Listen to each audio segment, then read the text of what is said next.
नमस्कार दोस्तों। आज हम पढ़ेंगे फिजिक्स का चैप्टर है यूनिट्स एंड मेजरमेंट्स। तो इसलिए शुरुआत करते हैं और समझते हैं कि हमारे आजू बाजू जो है उसे हम क्या कहते हैं। Physical world. फिजिकल वर्ल्ड मतलब आपके इर्द गिर्द जो भी है, जो दुनिया है, उसे कहते हैं फिजिकल वर्ल्ड। फिजिकल वर्ल्ड में चीज़ें बदलती रहती है। जैसे एक जगह से दूसरी जगह कोई चीज़ चली जाए तो क्या बदल गया, इसका लोकेशन। और इसको हम लोग कैसे मेजर करते हैं, इसको कहते हैं लेंथ। ये तो आपको पता होगा। दूसरा है कि जब दिन का सुबह का टाइम शाम में बदल जाता है या एक जगह से दूसरी जगह जाना है, उसको जो देर लगती है उसे हम लोग कैसे गिनते हैं, टाइम, राइट। अगर किसी ने आपके हाथ में कोई चीज रख दी, वो अगर आपको हेवी लगे या लाइट लगे, ये जो बदलाव है दो अलग अलग चीजों के बीच में, ये होता है। हम लोग इसको कैसे बताते हैं, इसके मास में बताते हैं, राइट। तो ये ऐसी ऐसी जो फिजिकल टर्म्स जो है, ये जो क्वांटिटीज है, जो आपको क्या बताती है, फिजिकल वर्ल्ड के जो अलग अलग नियम है, जो लॉज है, उसको समझने में मदद करती है। और जिसे आप किसी भी इंस्ट्रूमेंट से मेजर कर सकते हो, उसे क्या कहते हैं, फिजिकल क्वांटिटी। तो ये आप समझ लीजिए, ये होता है फिजिकल क्वांटिटी, राइट। तो फिजिकल क्वांटिटी को कैसे डिफाइन करेंगे, इसके लिए दो चीजें याद रखिए कि the quantity which describes the laws of physical world and which can be measured by any instrument.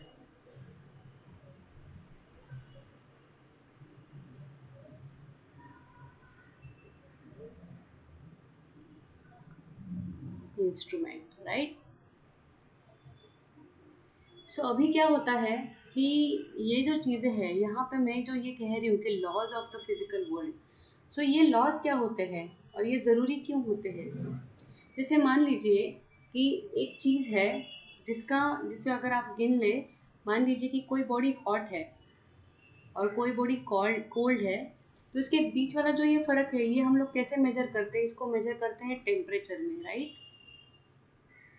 अब जब हम लोग ये मेजर कर सकते हैं, तो इससे हम लोग क्या बता सकते हैं कि मान लीजिए कि कोई आपके पास एक मेटल का रॉड है, ठीक है, एक स्टील की रॉड है। अगर इसको हम लोग यहाँ पे उसको हीट कर रहे हैं, तो थोड़ी देर में क्या होगा कि पहले तो यहाँ का गर्म हो जाएगा, फिर धीरे धीरे धीरे क्या होगा कि पूरा ये रॉड गर्म हो जाएगा, करेक्ट। तो ये इससे क्या लॉ बनता है कि जो ये हीट है, जो हम लोग इसको प्रोवाइड करते हैं, ये कहाँ से कहाँ फ्लो करती है, from higher temperature to lower temperature. तो आपकी जो ये फिजिकल वर्ल्ड है, इसमें ये जो चेंज हो रहा है, इसका ये लॉ बन गया। और ये लॉ बन क्यों पाया, क्योंकि हम लोग टेम्परेचर मेजर कर सकते हैं। तो हर एक चीज का जो लॉ होता है, उसको डिस्क्राइब किसने किया, इस फिजिकल क्वांटिटी ने डिस्क्राइब किया, सही है। तो इसकी वजह से, और ये हम लोग इसको मेजर कर पा रहे हैं कि जैसे आपको पता है कि थर्मोमीटर होता है घर में, राइट। अलग अलग चीज़ों का टेम्परेचर भी मेजर करने के लिए अलग अलग चीज़ें होती है। खैर, जैसे सूरज का टेम्परेचर है, या ये जो डिस्टेंट ऑब्जेक्ट है उसका भी टेम्परेचर मेजर करने के लिए इंस्ट्रूमेंट अलग अलग हो सकता है, लेकिन वो क्वांटिटी क्या होती है, मेजर करने लायक होती है। तो इसको बोलते हैं फिजिकल क्वांटिटी। अभी जैसे मैं आपको एग्जांपल दूं कि अभी ये यूनिट्स क्या होता है, तो ये यूनिट्स के लिए मैं आपको बताना चाहती हूँ कि जैसे पुराने ज़माने में, जैसे अकबर बादशाह था। अकबर बादशाह के टाइम में क्या था कि अभी जो लेंथ हम लोग मेजर करते हैं, किसमें मेजर करते हैं, लेंथ के लिए हम लोग मीटर यूज करते हैं ना। तो पहले ऐसे नहीं था, ये कोई स्केल, स्टैंडर्ड स्केल नहीं था। तो अपने हाथ की जो लंबाई है या फिर अपने उंगलियां है, जो उनके डिस्टेंस जो होता है, उसको यूज करके डिस्टेंस बताया जाता था या लेंथ किसी की मेजर की जाती थी। लेकिन ये कोई स्टैंडर्ड नहीं हुआ, क्योंकि हर एक का हाथ की लंबाई या उंगलियों की लंबाई जो है वो अलग अलग होती है। तो अगर मैं बताऊं कि कोई चीज़ 10 हाथ लंबी है या कोई बताएगा कि वो 5 हाथ लंबी है, तो उसका हम लोग कोई भी कॉमन या एक स्टैंडर्ड नहीं बता पाएंगे। इसकी वजह से इसका स्टैंडर्डाइजेशन आया और फिर मीटर जैसे स्केल आए, राइट। तो अभी ये जो फिजिकल क्वांटिटी मैंने आपको बताया, उसके क्या हिस्से होते हैं? उसके हिस्से होते हैं n इंटू यू। अभी n हुआ कोई नंबर होता है और u होता है जो उसका क्या होता है, बेसिस होता है। जैसे मैंने बोला कि कोई जो लंबाई है या मेरी खोली की जो लंबाई है वो 10 हाथ है, तो 10 ये नंबर हुआ और मेरा बेसिस क्या हुआ, मेरी हाथ की लंबाई, राइट, आर्म लेंथ। तो मैंने इसको बेस बनाया और इसके 10 टाइम्स जो है वो रूम की लंबाई है। तो ये वाली जो चीज होते हैं इसको बोलते हैं यूनिट, राइट। और यूनिट के आगे होता है नंबर, ठीक है। अब ये जो फिजिकल क्वांटिटीज है पहले कितने कितने प्रकार की है, कितने कितने टाइप्स है वो देख लेते हैं, ठीक है। सो टाइप्स ऑफ फिजिकल क्वांटिटीज।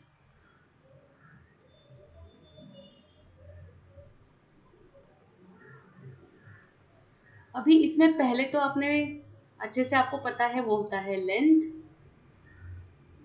एक मिनट,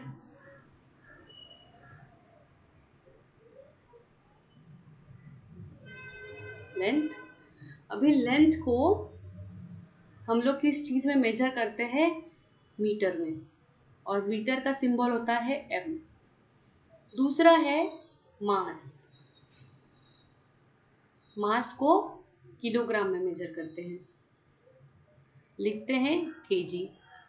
तीसरा है टाइम, टाइम को सेकंड्स में मेजर करते हैं। मिनट्स भी होता है लेकिन वो 60 टाइम्स ऑफ सेकंड्स हो जाता है तब हम लोग उसको मिनट बोलते हैं। जब 60 टाइम्स ऑफ मिनट्स हो जाते हैं तो 60 मिनट्स को बोलते हैं एक घंटा, एक आवर बोलते हैं, वो जो भी है, लेकिन बेसिक यूनिट उसका होता है सेकंड्स, उसको लिखते हैं छोटा एस। चौथा होता है टेम्परेचर, टेम्परेचर को केल्विन में मेजर करते हैं। अभी डिग्री सेल्सियस भी होता है जो डे टू डे लाइफ हम लोग यूज करते हैं, लेकिन इसका बेसिक यूनिट जो है वो है केल्विन। फिर केल्विन का कन्वर्ट करके डिग्री सेल्सियस आ जाएगा। जैसे मैंने सेकंड्स का मिनट या आर बताया, उसी तरीके से उसको कैपिटल के की तरह लिखते हैं। पांचवा है electric current. Electric current ampere में मेजर होता है, कैपिटल ए से लिखा जाता है। छठवा है ल्यूमिनस इंटेंसिटी। अभी ये शायद आपने सुना होगा या नहीं भी सुना होगा। तो ये जो आपकी बिजली है या लाइट है, जो उसका इंटेंसिटी कितना है, वो कितना तेज है कोई भी लाइट, या कितनी मंद है, कितनी धीमी है, कितनी ब्राइट है या कितनी डार्क है, वो लाइट का चेंज बताने के लिए इसको यूज करते हैं। इसका यूनिट है कैंडेला, सीडी। अभी ये कहाँ यूज होता है, आपको लगेगा कि हम लोग क्यों ही मेजर करेंगे। तो मान लीजिए कि जैसे कोई भी इमेजिंग है वो लाइट के चेंज के हिसाब से नापी जाती है। जैसे अगर आप कहीं भी जाके अगर आपका थंब प्रिंट मारते हो तो उसमें क्या होता है कि आपके थंब की इमेज ली जाती है। इमेज कब बनती है, जब उसका लाइट का चेंज जो है वो ऑब्जर्व करते हैं और उसको गिनते हैं, तो उससे हमें ये पता चलता है कि कोई भी इमेज का डार्कनेस या उसका ब्राइटनेस पता चलता है, और उसका बहुत सारी एप्लीकेशंस बनती है। सातवां है अमाउंट ऑफ सब्सटेंस।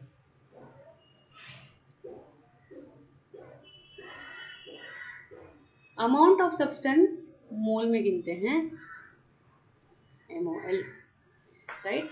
तो अभी हम लोग इन सबको याद कैसे रखेंगे कि फिजिकल क्वांटिटीज कितनी है। एक तो 7 है, वो आपको याद रखना है।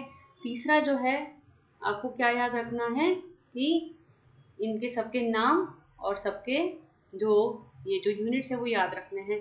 तो पहले इनको याद करने का तरीका याद कर लेते। तो पहले हर एक के फर्स्ट लेटर को मैंने अंडरलाइन कर दिया, ठीक है, ALETTML। तो अभी इसके लिए मैंने एक सेंटेंस बना दिया, वो है आज लाया एक टमाटर और टमाटर मैंने लाया। अभी देखिए हम लोग इसको उल्टा जाएंगे, इस डायरेक्शन से ऊपर जाएंगे, ठीक है। तो आज से क्या हुआ, ए से अमाउंट ऑफ सब्सटेंस याद रख लीजिए, लाया, एल ल्यूमिनस इंटेंसिटी, ए ई इलेक्ट्रिक करंट, फिर टी टेम्परेचर, टाइम, मैंने एम मास, एल से लाया। आज लाया एक टमाटर, टमाटर मैंने लाया, ऊपर चले जाइए नीचे से, तो आपको सारी चीजें याद हो जाएंगी, ठीक है। अभी नेक्स्ट चलते हैं। पहले हमने देखा कि फिजिकल क्वांटिटीज जो होती है उसको हमने देख लिया। अभी क्या है, इसको यूज करके बाकी जितनी भी क्वांटिटीज है फिजिकल क्वांटिटीज, उनका यूनिट हम बना सकते हैं। उन क्वांटिटीज को बोलते हैं डिराइव्ड क्वांटिटीज।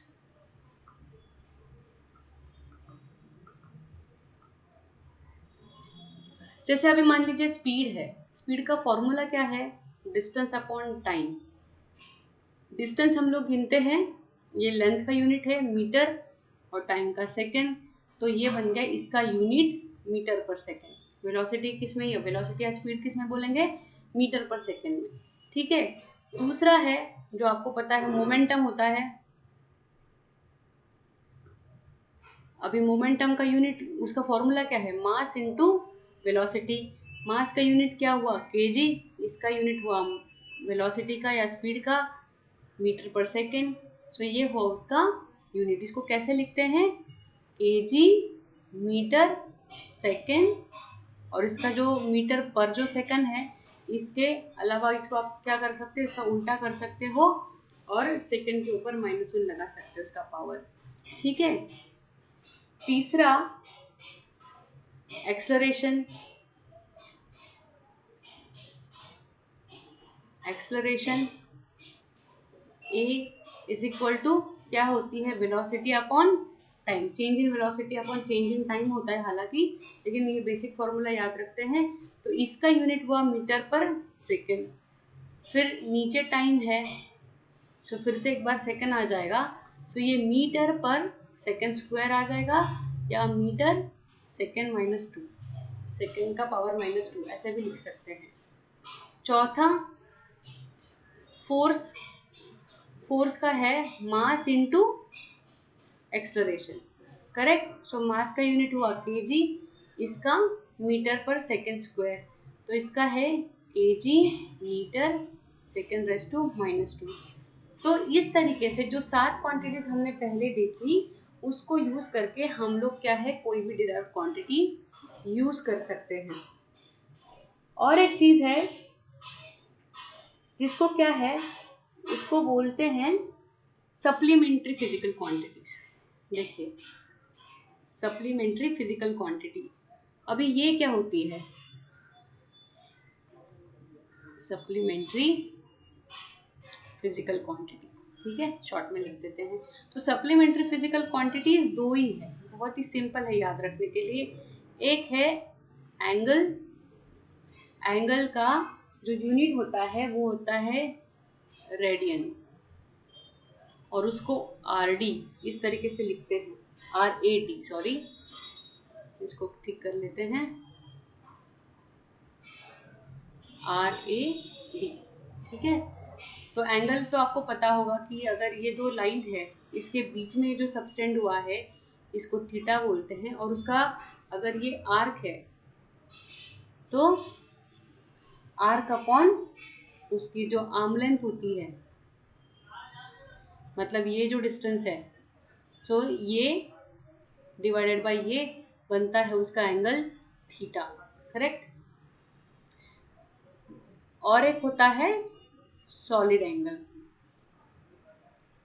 तो सॉलिड एंगल जो है वो क्या होता है कि जैसे मान लीजिए कि ये आपके घर की छत है और उसके सेंटर में कहीं पे आप बैठे हो रूम के छत में, तो अगर मैंने ये चारों कॉर्नर्स जोड़ दिए, ठीक है, तो ये जो पूरा एंगल बना ना, 3D में सोचिए, तो वो, या फिर कोई भी आइसक्रीम का कोन सोचिए आप। सो ये जो आइसक्रीम का कोन है ये कैसा होता है, 3D है, तो यहाँ पे जो ये एंगल बनता है 3D में, इसको क्या बोलते हैं, ये भी थीटा है, सॉलिड एंगल होता है, उसका जो फॉर्मूला होता है वो होता है एरिया, जैसे ये एरिया हुआ इस केस में और यहाँ पे ये एरिया हुआ, डिवाइडेड बाय आर स्क्वायर, ये जो डिस्टेंस हुआ आर का स्क्वायर, वो होता है सॉलिड एंगल और उसका यूनिट होता है स्टेरेडियन और उसको लिखते हैं एस डी। तो ये क्वांटिटीज वैसे सप्लीमेंट्री फिजिकल क्वांटिटीज होती है, कम यूज होगी जब हम लोग सम्स करेंगे, ठीक है। तो यहां तक आपको समझ आ गया। अभी और एक टर्म इसमें बहुत इंपॉर्टेंट है जिसपे हमारे बहुत सारे सम्स होंगे आगे, वो है डायमेंशंस। अभी डायमेंशन का मतलब क्या होता है, देखिए अगर कोई भी फिजिकल क्वांटिटी मुझे डिस्क्राइब करनी है, जैसे मान लीजिए कि मैं किसी भी चीज की जो है लंबाई बता रही हूँ आपको, सो लंबाई में आपको सिर्फ जो L है उसका जो लेंथ है उसमें बताऊंगी। क्या मैं आपको बताऊंगी कि इसकी लेंथ XYZ kg है, जैसे 1 kg है या 2 kg है, नहीं बताऊंगी। या फिर ये जो लंबाई है या ये 5 सेकंड्स है, ऐसा नहीं बताऊंगी। तो इसमें क्या है कि सिर्फ लेंथ का यूनिट है, सो इसमें लिखूंगी मैं L, एक बार आएगा, करेक्ट। और इसमें मास नहीं है तो मास 0 हो जाएगा और टाइम का जो t है वो भी 0 हो जाएगा, ठीक है। तो मैंने क्या है लेंथ, मास और टाइम का इनिशियल लेटर ले लिया है और उससे मैंने बताया कि लेंथ जो है लंबाई है L का एक सिंगल पावर है, m 0 है, उसमें टाइम का भी कोई डायमेंशन नहीं है, टाइम का कोई कंसिडर करने की जरूरत नहीं है। अभी मान लीजिए कि ये रेक्टेंगल है, इसका एरिया बताना है, तो एरिया में क्या होता है कि ये जो लेंथ है और ये जो लेंथ होगी L1 L2 जो भी है, तो इसका जब हम लोग मल्टीप्लिकेशन करेंगे, दोनों लंबाइयों का मल्टीप्लिकेशन करेंगे तो क्या मिलेगा हमें L स्क्वायर। ये नंबर अलग अलग हो सकते हैं, L स्क्वायर। फिर से इसमें मास या टाइम का कोई कंसिडरेशन नहीं है, फिर हम लोग लिखेंगे m0 t0। तो ये हुआ एरिया, एरिया के डायमेंशन, ठीक है। ये हुआ लेंथ के डायमेंशंस, राइट। सो ये जो डायमेंशंस होती है ये हमें कोई भी फिजिकल क्वांटिटीज कितनी बार कितने पावर में आ रही है और बाकी डायमेंशंस में है या नहीं है ये हमें बताती है, ठीक है। तो हम लोग अभी हमारी जो 7 फिजिकल क्वांटिटीज है ना, उसका हम लोग देखते हैं कि क्या क्या सिंबल होता है, उसको जब हम लोग डायमेंशन की तरह यूज करेंगे तो कैसे लिखेंगे। तो अभी पहले तो हमें सिंपल सा पता है लेंथ, लेंथ के लिए L यूज करते हैं और ये डायमेंशन स्क्वायर ब्रैकेट में लिखी जाती है, ठीक है। तो जैसे हमने ये पीछे जो देखा, इसको हम जब एग्जाम्पल में बताएंगे तो इसको स्क्वायर ब्रैकेट डालना होता है, ठीक है। तो ये लेंथ हुआ, इसका मीटर नहीं आएगा, ये याद रखिए, लेंथ का L, ठीक है। मास का कैपिटल M, टाइम का कैपिटल T स्क्वायर ब्रैकेट में। अभी टेम्परेचर भी तो T से आता है, अभी क्या करेंगे, तो क्या कर लिया, उसके लिए उसका यूनिट उठा लिया K और उसको ब्रैकेट में डाल दिया, ठीक है। और अभी है हमारे पास इलेक्ट्रिक करंट, इलेक्ट्रिक करंट को सिंपल सा उसका यूनिट के सहारे लिखेंगे एम्पियर ए, ठीक है। अभी ल्यूमिनस इंटेंसिटी था, ल्यूमिनस इंटेंसिटी उसको लिखते हैं, उसका CD था ना यूनिट, तो उसका C ले लिया, उसको ब्रैकेट में ले लिया। अमाउंट ऑफ सब्सटेंस का जो है, अमाउंट ऑफ सब्सटेंस के लिए मोल, ठीक है। तो ये जो है, ये जो इसका डायमेंशंस है इस यूनिट्स के, ये जो फिजिकल क्वांटिटीज है उसको यूज करके अभी देखिए हमें क्या बताना है, ठीक है। अभी जैसे हमने कुछ एग्जांपल्स पहले किए थे, मैंने एरिया का आपको करके बताया था, उस तरीके से अभी आप मुझे बताइए कि डेंसिटी का क्या होगा डायमेंशन। तो पहले डेंसिटी का फॉर्मूला याद करते हैं, वो है क्या है, मास अपॉन वॉल्यूम, ठीक है। वॉल्यूम लिख दिया। तो अभी वॉल्यूम का यूनिट क्या होता है, 3 बार लंबाई की मतलब लेंथ की जो है वो मल्टीप्लिकेशन होती है, करेक्ट। सो वॉल्यूम का होता है, देखिए length into length into length आएगा 3 बार, इंटू लेंथ इंटू फिर से लेंथ, ये होता है ना, ये नंबर अलग अलग होंगे। मीटर इंटू मीटर होगा, मीटर क्यूब होता है उसका यूनिट। सो ये हुआ L इंटू एल, लंबाई का जो है सिंबल डायमेंशन का वो ले लिया। तो वॉल्यूम का क्या आया, L पावर 3 इसका आ गया। और इसमें मास है क्या, मास नहीं है, तो m0। टाइम का कोई कंसिडरेशन आता है, नहीं आता है, तो टाइम 0 हो गया। सो ये आ गया वॉल्यूम का। अभी फिर से यहाँ पे क्या है, मास अपॉन वॉल्यूम, ठीक है। सो अभी हम लोग क्या करेंगे, डेंसिटी का यहाँ पे मास है, मास का m ले लिया, और यहाँ पे ये है m0 t0, करेक्ट। तो यहाँ पे क्या आया, m एक बचा, L का ये हुआ और T 0 हुआ, करेक्ट। तो ये आया इसके डायमेंशंस, ठीक है। हम लोग कुछ और सम करते हैं, ठीक है, ताकि ये चीज हमें अच्छे से याद आ जाए। अभी हम लोग देखते हैं फोर्स, या पहले एक्सेलरेशन के निकाल लें, एक्सेलरेशन का कर लेते हैं। एक्सेलरेशन का फॉर्मूला बताया था, क्या होता है, वेलोसिटी अपॉन टाइम। वेलोसिटी का मीटर पर सेकेंड, ठीक है, और फिर से सेकेंड से डिवाइड हो रहा है, यहाँ पे टाइम है ना। सो अभी क्या है, ये जो है मीटर, याद रखिए ये मास का m नहीं है, ये है मीटर। मीटर का क्या है, किस चीज का यूनिट है वो, L का, लेंथ का, करेक्ट। और ये s इंटू एस, ये हो गया s स्क्वायर। अभी इसमें बताइए मास है क्या, इसमें नहीं है। सो इसका यूनिट क्या आ जाएगा, m0 L s माइनस, यहाँ पे इसका पावर हो जाएगा 2। ये आ गया एक्सेलरेशन। अभी फोर्स का कर लेते हैं। फोर्स का फॉर्मूला है मास इंटू एक्सेलरेशन, ठीक है। सो मास का क्या है सिंबल, m, राइट, हाँ।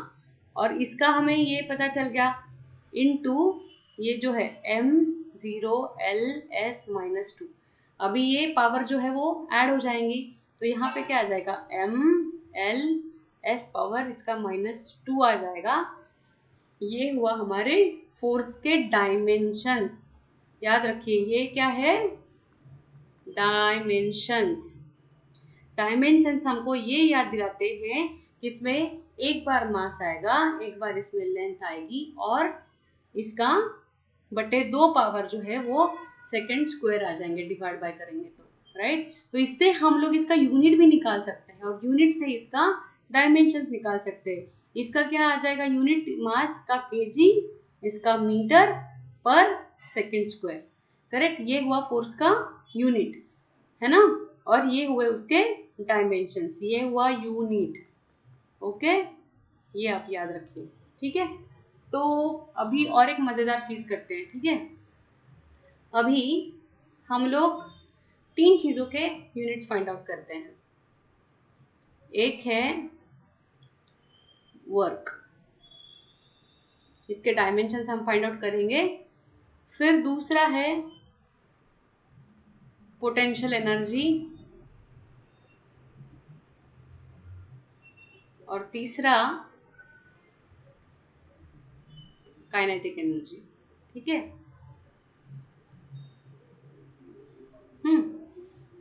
सो अभी वर्क का फॉर्मूला याद करते हैं। वो क्या है, सिंपल सा है। जो वर्क कब होता है डन, जब फोर्स इंटू डिस्प्लेसमेंट आती है। सो पहले चालू करते हैं, work is equal to force into displacement, ठीक है। तो फोर्स का क्या था, m L t -2, ये था, राइट, इनटू डिस्प्लेसमेंट। डिस्प्लेसमेंट किसका है, लेंथ का है, राइट। सो ये यहाँ पे L एक आ जाएगा, और ये m, L इंटू एल का पावर हो जाएगा 2, और ये t -2, ठीक है। ये हुआ वर्क का, ठीक है। अभी दूसरा वो यहाँ करते हैं पोटेंशियल एनर्जी का। पोटेंशियल एनर्जी का फॉर्मूला क्या है, m into gravitational acceleration into height, बराबर। सो m का क्या है, वो मास का है, ठीक है। एक्सेलरेशन का क्या था, मीटर पर सेकेंड स्क्वायर, राइट, मतलब l अपॉन s स्क्वायर, इसका डायमेंशन, ठीक है। h क्या है, हाइट माने हो गई उसकी लंबाई या जो भी है उसको हम लोग फिर से ये लेंथ का ही एस्पेक्ट है हाइट, करेक्ट। तो इसका आया m l into L square, और ये जो है s ये टाइम का है यूनिट, तो यहाँ पे आ जाएगा t-2, ठीक है। अभी तीसरा क्या है, काइनेटिक एनर्जी, यही पूछा है ना, काइनेटिक एनर्जी, उसका फॉर्मूला है 1/2 mass into velocity square, 1/2 mv square. So अभी ये 1/2 मास का m ले लिया, v का क्या है यूनिट, मीटर पर second, so l by t, correct. Metre पर सेकेंड, मीटर l का होता है और सेकेंड किसका यूनिट है, टाइम का, और इसका ये हुआ स्क्वायर। सो ये आया 1/2, तो इसका क्या है, डायमेंशन लेस होता है नंबर।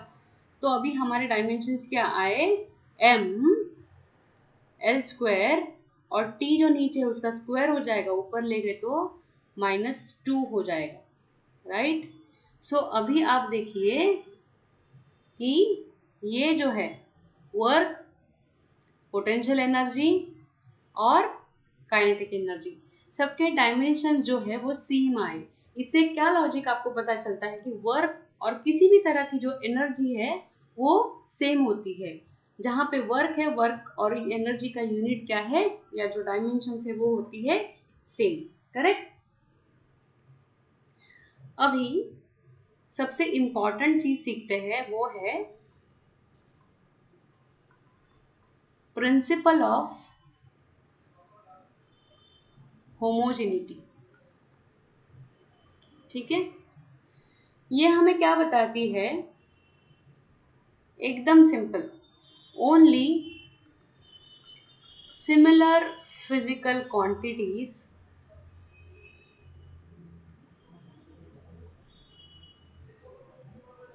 कैन बी एडेड और सब्ट्रैक्टेड, और सब्ट्रैक्टेड। इसका सिग्निफिकेंस क्या है, इसका सिग्निफिकेंस बहुत ही सिंपल है, और वो है कि टाइम में आप टाइम ही मिला सकते हो या टाइम से टाइम ही घटा सकते हो। ऐसे नहीं होगा कि 3s + 5 kg कितना हुआ, क्या ये आप दोनों एक साथ जोड़ सकते हो, नहीं जोड़ सकते हो, मतलब इसका कोई भी मीनिंग नहीं होता है। सो टाइम में टाइम ही जुड़ेगा, मास में मास ही जुड़ सकता है, या मास से मास ही घटा सकते हो, एंड सो ऑन। तो एक ही टाइप के जो फिजिकल क्वांटिटीज है जो सिमिलर है, उसी को हम लोग ऐड या सब्ट्रैक्ट कर सकते हैं, ठीक है। अभी इसके ऊपर एक सवाल करेंगे, क्वेश्चन है कि find the dimensions of, shortcut में लिखती हूँ, of A and B in the equation, क्या है इक्वेशन, V = A + BT, और हमें क्या बताया है कि V जो है इस इक्वेशन में वो है वेलोसिटी और T है टाइम।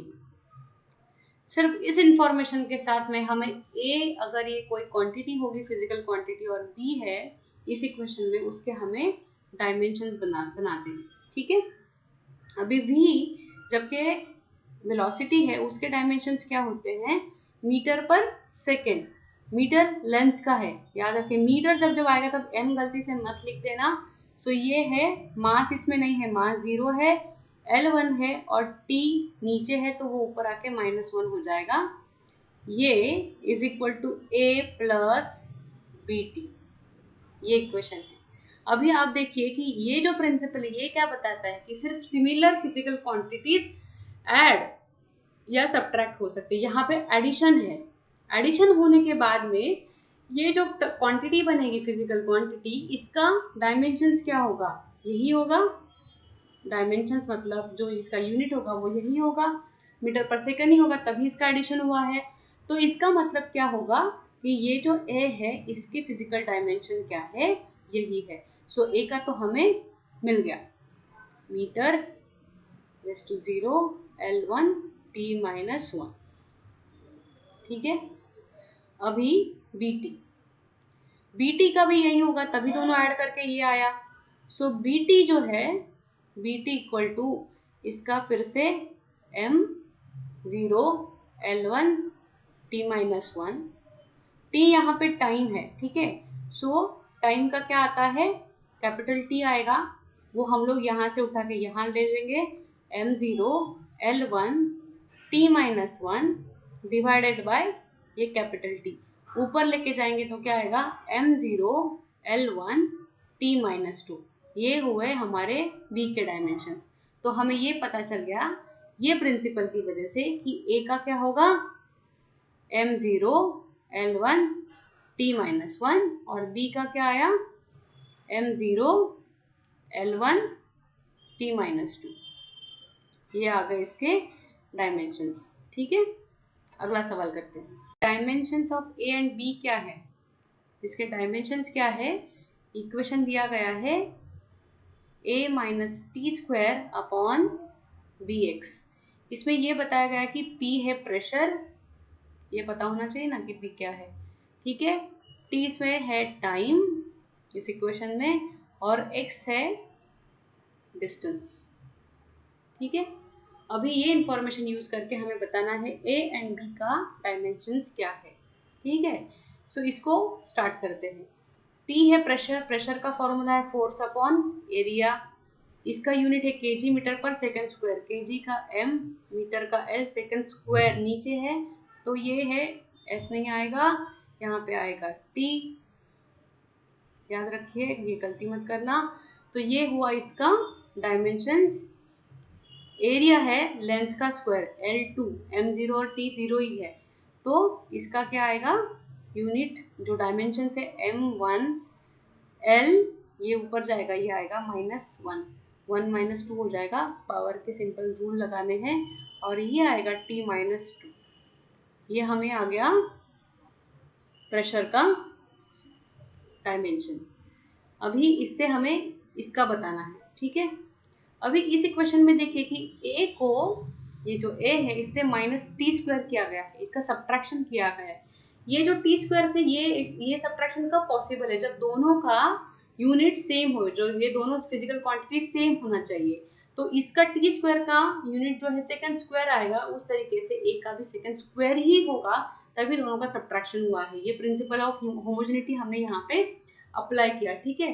तो इससे ये पता चल गया कि A का जो डायमेंशन होगा वो T² के जितना ही होना चाहिए, वो है सेकेंड स्क्वायर जो है इसका यूनिट आएगा, और डायमेंशन जो है वो T⁻2 आएगा, और इसमें M0 L0 अपने आप ही समझ में आ जाता है, ठीक है। अभी B का निकालेंगे, ठीक है। सो B का निकालने के लिए देखिए क्या करना पड़ेगा। अभी प्रेशर से ये जो पूरी टर्म है ये इक्वेट की गई है, इसका मतलब दोनों के डायमेंशंस सेम है। तो हम लोग ये लिखेंगे कि A - T² divided by BX, इसका डायमेंशंस जो है वो P के इक्वल होना चाहिए। सो ये होगा M1 L -1 और ये जो है T -2, ये पूरे का डायमेंशन है, ठीक है। अभी इसमें हमें BX का निकालना है, इसका हमें पता चल गया कि ये है इसका डायमेंशंस। सब्ट्रैक्शन करने के बाद में सेम फिजिकल क्वांटिटी बनेगी, उसका डायमेंशन ये है, तो BX को मैं पहले वहां पे ले जाती हूँ, ठीक है। सो इसमें आएगा ये M0, ऊपर वाली क्वांटिटी का लिख रही हूँ dimension, divided by m1 l-1 t power -2, ये आएगा यहाँ पे bx। ठीक है, अभी ये जो है x है, ये क्या दी गई है डिस्प्लेसमेंट, इसका क्या होगा डायमेंशन l, करेक्ट। वो l मैं यहाँ पे आके इस साइड आके यहाँ पे डिवाइड कर दूंगी, तो यहाँ पे बचेगा b और इधर आएगा m0 l0 t स्क्वायर, ये m1 l यहाँ पे आ जाएगा। ठीक है, तो +1 -1 चला जाएगा, तो l 0 हो जाएगा यहाँ पे, और यहाँ पे हो जाएगा t -2। ठीक है, सो अभी क्या हो जाएगा, b का ये t ऊपर चला जाएगा, ये हो जाएगा t⁴, और ये जो m है ये नीचे है, इसको ऊपर ले जाएंगे तो 0 -1 इसका पावर आ जाएगा m-1 l0 t⁴, ये आएगा इसका डायमेंशंस। तो हमें दोनों के डायमेंशंस पता चल गए। ठीक है, देखिए और एक एग्जांपल करते हैं, थोड़ा कॉम्प्लिकेट करेंगे प्रॉब्लम को। ठीक है, चलेगा। सो इसमें हमें फिर से डायमेंशंस बताने हैं, किसके, अल्फा के बताने हैं, और इक्वेशन हमें दिया गया है p = p0 exponential -alpha t², और इसमें भी इंफॉर्मेशन है कि ये है प्रेशर, सॉरी ये है पावर, और ये है टाइम t। ठीक है, और ये है पावर एट t0, मतलब ये भी पावर ही है, ये एक नंबर है, कांस्टेंट है। ठीक है, इसका कोई डायमेंशन नहीं है, p0 कांस्टेंट है। अरे बाबा, अभी ये तो बहुत कॉम्प्लिकेटेड लग रहा है, क्योंकि एक्सपोनेंशियल के ऊपर -अल्फा है और फिर t² निकालना है, इसमें तो कोई एडिशन सब्ट्रैक्शन भी नहीं है। अब क्या करेंगे, तो देखिए बात एकदम सिंपल है कि ये जो एक्सपोनेंशियल है ये क्या होता है, एक नंबर होता है और उसका पावर है, किसी भी चीज का जो पावर है वो डायमेंशन लेस होता है। जैसे अगर मान लीजिए यहाँ पे 10⁻⁴ कुछ पावर होगा, जैसे -अल्फा t², यही दिया गया है, तो अगर मैंने इस नंबर को इस पावर तक रेज किया है, तो ये जो पूरा टर्म होता है ये होता है डायमेंशन लेस, इसका कोई डायमेंशन नहीं होता है।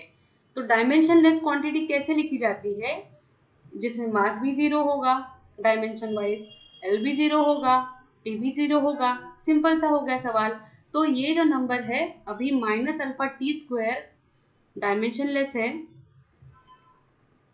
तो इसकी वजह से ये आ जाएगा m0 l0 t0, करेक्ट। अभी -अल्फा जो है -1 है, एक नंबर है, तो इसका कोई डायमेंशन नहीं है एज ऑफ नाउ। तो alpha = m0 l0 t0 upon time का स्क्वायर है, मतलब टाइम का सिंबल है t ⁴ तो अल्फा का क्या आएगा, m0 l0 t ऊपर चला जाएगा तो पावर हो जाएगा -2। तो ये आ गई आपकी अल्फा की डायमेंशंस। तो सवाल देके डर मत जाना, लॉजिक लगाना कि किसी भी चीज का पावर क्या होता है, डायमेंशनलेस। ये बात अंडरलाइन करके रख लेना। तो यहाँ पे कितना भी कॉम्प्लिकेशन हो, अगर उन्होंने बताया कि किसी भी चीज का जो ऊपर का पावर है उसका अगर आपको निकालना है तो सिंपल थिंकिंग वाइज जाइए। ठीक है, अभी आगे पढ़ेंगे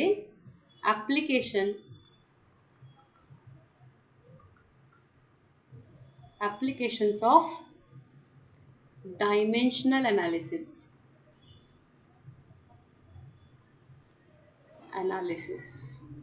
ओके, अभी डायमेंशन कैसे निकालने हैं किसी भी फिजिकल क्वांटिटीज के या किसी भी इक्वेशन के, वो तो हमने देख लिया। तो अभी इसके एप्लीकेशन क्या है वो हम देखेंगे, इसका यूज क्या है, क्यों हम लोग जा रही है m0 l0 t0 या व्हाटएवर ये सब क्यों कर रहे हैं। तो इसका बहुत ही इंपॉर्टेंट एक एप्लीकेशन है कि अगर कोई भी इक्वेशन आपको दी गई है तो वो सही है क्या इक्वेशन, वो आप बता सकते हो। तो इसका है चेकिंग करेक्टनेस ऑफ इक्वेशन।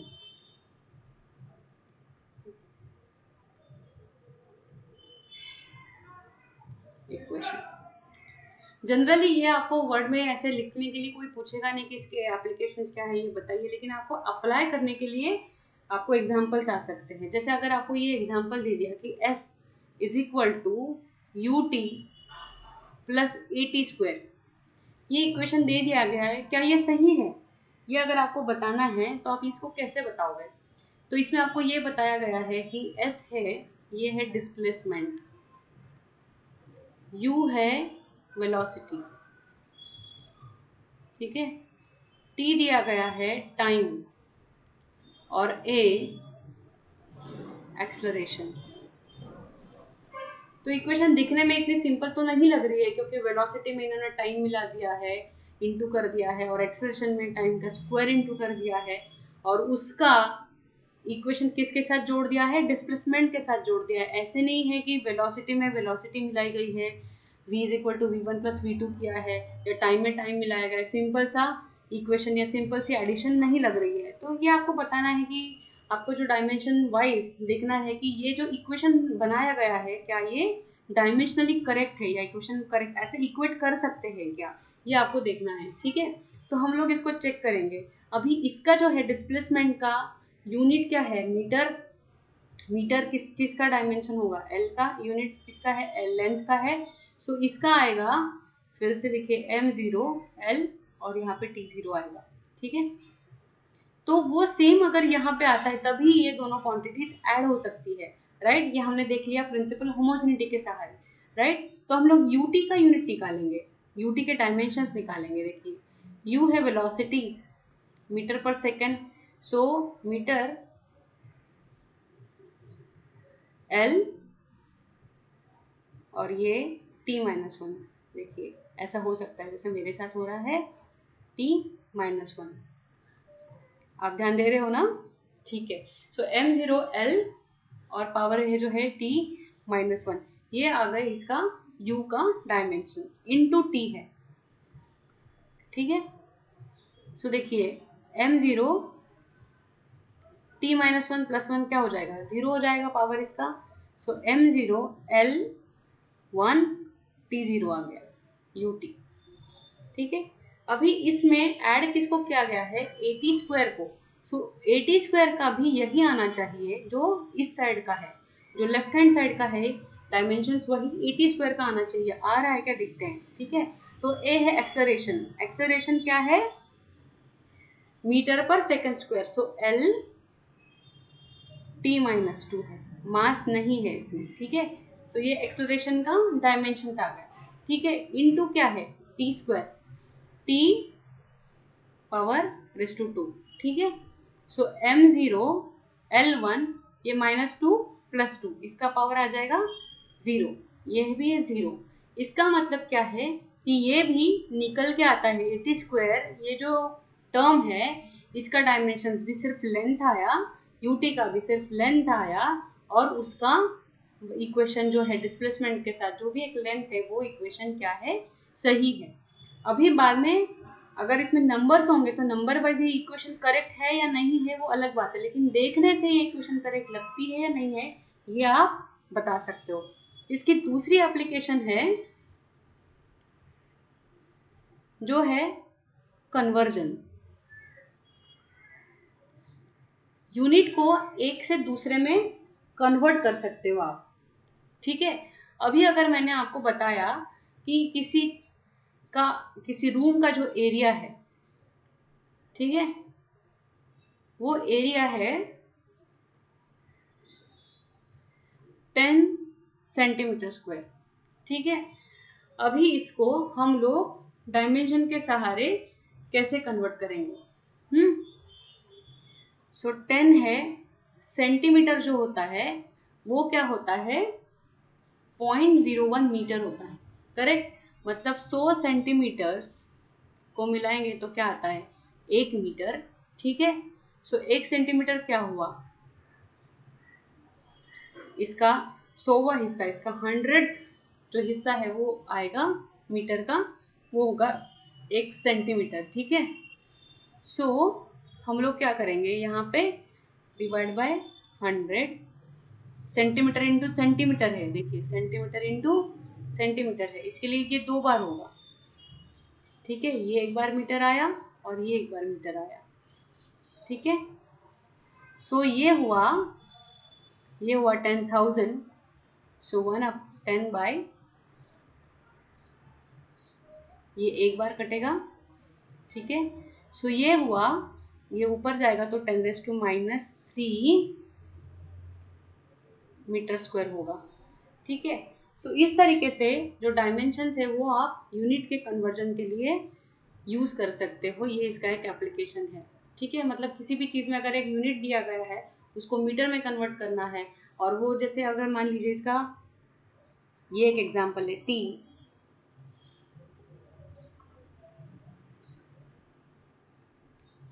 ठीक है, मतलब एक सेम क्वांटिटी अगर किसी अलग अलग यूनिट्स में दी जाए, जैसे अगर मैंने आपको बताया कि वर्क जूल में देते हैं, और एनर्जी आपने देखा कि एनर्जी का यूनिट क्या आता है।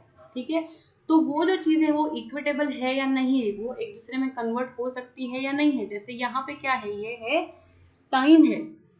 ठीक है, ये टाइम अभी इस इक्वेशन में कन्वर्ट हो गया है, लेंथ अपॉन ये जी जो है वो फिर से ये ग्रेविटेशनल एक्सेलरेशन है इसमें कन्वर्ट हो गई है। सो क्या ये अगर मैं इसके यूनिट्स लिखूंगी तो उसमें क्या टाइम निकल के आता है, टाइम का डायमेंशन मुझे मिलता है, ये आप चेक कर सकते हो। चलो चेक कर ही लेते हैं। ठीक है, सो टाइम है मतलब m0 l0 और t होगा यहाँ पे। ठीक है, यहाँ पे 2π स्क्वायर रूट लेंथ है उसका क्या होता है l, करेक्ट। g है